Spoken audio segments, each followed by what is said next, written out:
숨겨진 찬송 이야기. 그 크신 하나님의 사랑. 304장. 도시락에서 발견한 쪽지. 독일에서 태어난 프레드릭 리먼은 4살 때 부모님을 따라 미국으로 이주했습니다. 어릴 적부터 주일학교를 다니던 리먼은 11살 때 예수님을 영접하고 순탄한 청소년기를 보냈습니다. 그리고 노스웨스턴 대학을 졸업하고 침례교 목사가 되어 오디번의 시골교회에서 목회를 시작했습니다. 리먼 목사는 한 곳에 머무르지 않고 일생 동안 여러 지방의 시골교회를 섬겼습니다.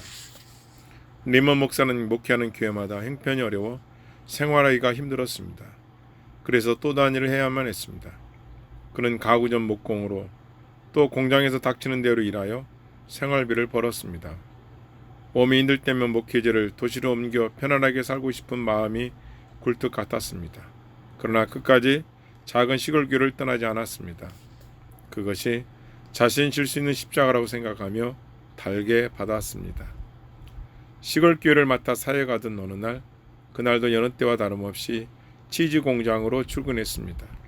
오전 일을 마치고 점심을 먹으려고 도시락 가방을 여는데 시 한 편이 눈에 들어왔습니다. 아내가 남편을 생각해 정성 들여 쓴 글귀였습니다. 하늘을 두루마리 삼고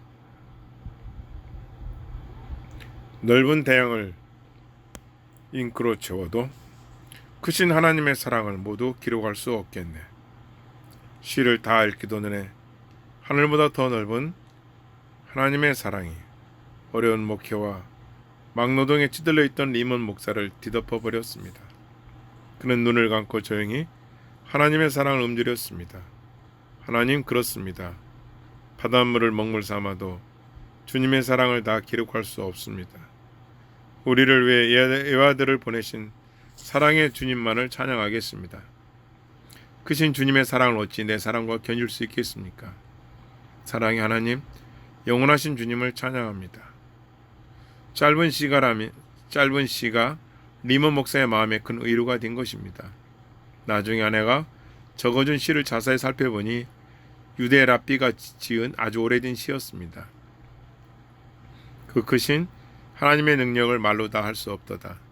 하늘을 두루마리 삼고 대양을 모두 잉크로 채우며 세상의 모든 조목을 펜으로 하여 모든 백성이 능숙한 서기관이 되어도 하나님의 크신 영광에 대한 기괴한 이야기를 모두 기록할 수 없으리다.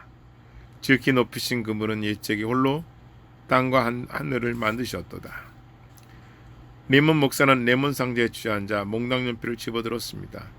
그리고 차분한 마음으로 사랑의 하나님을 글로 쓰기 시작했습니다. 1절과 2절 후렴을 순식간에 써내려갔습니다.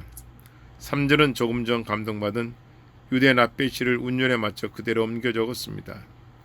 이것이 바로 하나님의 사랑을 노래한 찬송, 그 크신 하나님의 사랑입니다. 하나님의 크신 사랑은 말로 다 할 수 없습니다. 하나님의 사랑은 나 같은 죄인을 구원하려고 외아들을 보내어 화목제물로 삼으신 구속의 사랑이십니다. 하나님이 세상을 이처럼 사랑하사 독생자를 주셨으니 이는 그를 믿는 자마다 멸망하지 않고 영생을 얻게 하려 하심이라. 요한복음 3장 16절 말씀. 하나님의 사랑은 우리를 위해 독생자를 내어주신 크신 사랑입니다. 리먼 목사는 어려운 현실의 삶을 빗대어 괴로움이 많지만 심판날에 구원해 주실 주님의 은혜를 찬양하고 있습니다. 우리도 이 같은 사랑을 하나님께 고백해야 합니다. 영원한 천국에서 주님과 함께하는 것이 우리의 소망이요 하나님의 소망이기 때문입니다. 우리가 하늘을 두루마리 삼고 바다를 먹물 삼아도 한없는 사랑을 헤아릴 수도 기록할 수도 없는 것이 그 크신 하나님의 사랑입니다. 사도 요한은 예수께서 행하신 일이 이외에도 많으니 만일 낱낱이 기록된다면 이 세상이라도 이 기록된 책을 두기에 부족할 줄 아노라. 고 예수님의 사랑의 행적을 말하고 있습니다. 예수절 감각이 뛰어난 리먼 목사는 설교 중에 시를 읊거나 찬송을 불러 성도들에게 감동을 안겨주곤 했습니다. 그가 틈난 대로 쓴 찬송시는 수백 편에 이릅니다.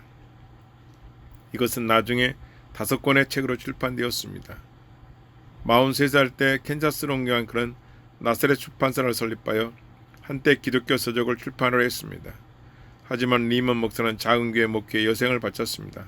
그는 85세의 일기로 캘리포니아의 페서디아에서 생을 마감했습니다.